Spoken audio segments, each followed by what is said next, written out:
had when I was in New Zealand. So that's the first thing that's bugging me. But then the second thing that's really hurting me too is every single day that I'm in exile, I see firsthand the impacts of that exile upon my kids and my family, but primarily my kids. And I've chosen tonight to actually start to talk about this. And for me, it's a humongous risk. For me to talk about the things that upset me and the things that I'm going through is an absolutely humongous risk. It's a risk for multiple reasons. First of all, because I inevitably am blamed for what's been done to me, despite the fact that I'm not the person who did it. And it's a risk because the people who continue to persecute me use anything that I say or anything that I disclose to continue to persecute me and continue to hurt me. And for me, it's always been a really double-edged sword as to whether or not I talk about my kids. And so generally, other than saying that I have children, I've said basically nothing about them.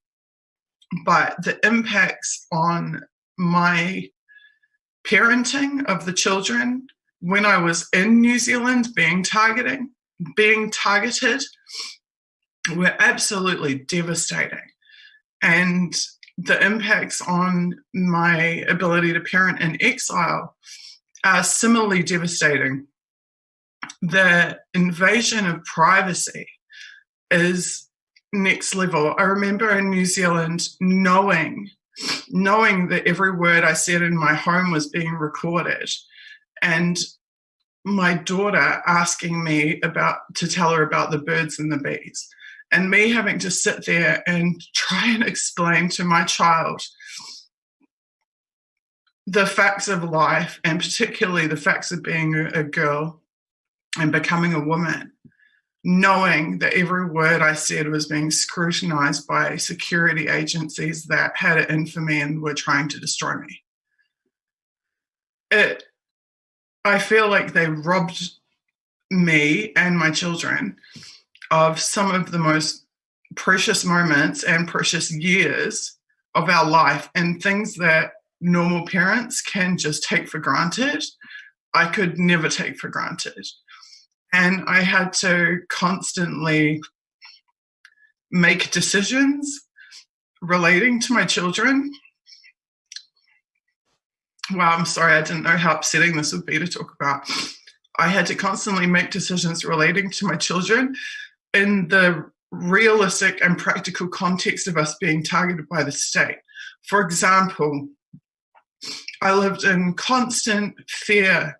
One of the things my daughter complained about to me is she always says, "Mum, you're hypervigilant." And she's talking about, not about hypervigilant about being targeted, but hypervigilant in terms of, I would live in fear that my kids would be jumping off the trampoline or whatever, would hurt themselves and would end up having to go to hospital for whatever reason, and that it would be used as a pretext to take my children away from me to punish me for my activism and journalism. Because there are countless other cases where this has been done to activists and journalists who are single parents, where they come at you through your kids. That's what it comes down to. They come at you through your children. They have no qualms about doing that. So my kids couldn't just play like normal kids. Like when I was a kid growing up, I broke my wrist, I broke my arm, I broke my leg. It didn't matter. My parents went and took me to the hospital, get a cast on it, no one cared. But as a single mother who's a targeted activist and a journalist, I would literally be running around after my kids like, watch that step, careful of this, careful of that, don't blah, blah, blah, blah, blah, blah, constantly on at them, be careful, be safe, like to a ridiculous degree, because something as simple as my kids having an accident and breaking their arm could be used as a pretext to destroy our domestic life and destroy our life together and potentially even separate us. That's the type of pressure that I, and subsequently they, by proxy, had to live under as targets. Going into exile is there are whole other layers to that. There is there's the obvious isolation. Sorry. There is incredible isolation. There's incredible isolation that we face because we lost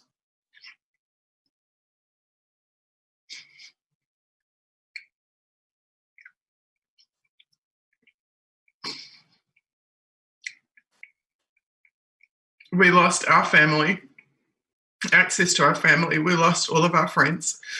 We lost our entire support network in terms of social support network and our personal community. My kids lost their friends, their belongings, which are still to this day sit in storage in New Zealand because I don't know even whether I'll gain temporary residency here and be able to move their stuff to them. They lost their home that they grew up in. They lost the ability to learn and to speak their native language like every other child in New Zealand does.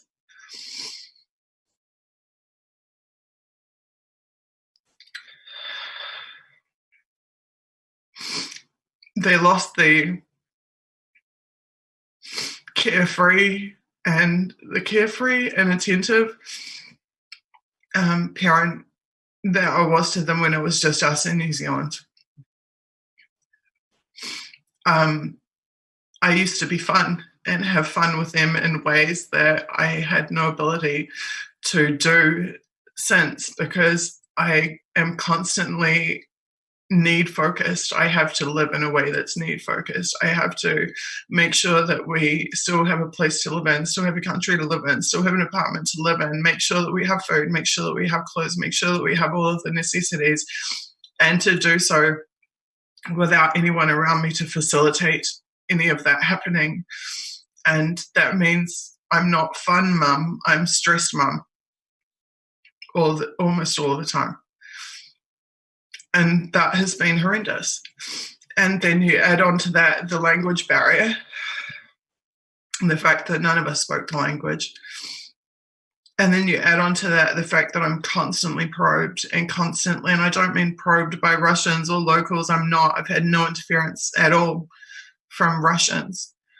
But I am constantly probed by intel agents in all of the spaces in which I try to communicate or operate. Relentlessly, they want information however they can get it. They want to insert people in my life and get people close to me. I had to cope with that physically in the real world in New Zealand, but I have to cope with it in digital spaces all of the time. And so my way of coping with the isolation was to overwork. And so in 2017 Internet Party campaign and 2018 Unity for J, I worked every second and every moment that I wasn't with the kids, day and night. I did 20-hour days every day. I worked so hard that I would look out the window and the light would burn my eyes. Looking at daylight would burn my eyes and blind me. That was how I coped with the situation, was just to work and work and work. And then, of course, my body started to give out on me because nobody can work 20-hour days, 7 days a week forever and ever and ever. So that is why I stepped down from Unity for J, and that's why I took a bit of a break at the beginning of this year. And my one accomplishment in recent times is that I have actually hauled my ass back to the gym and started getting in physical shape again and started trying to improve my health by necessity, because I can't help anyone, let alone my kids, if I don't do that, if I don't make that effort and do that. So the reason that I'm talking about these things tonight is because I've been feeling so heartbroken and so vulnerable, and I have really nobody to talk about this stuff with.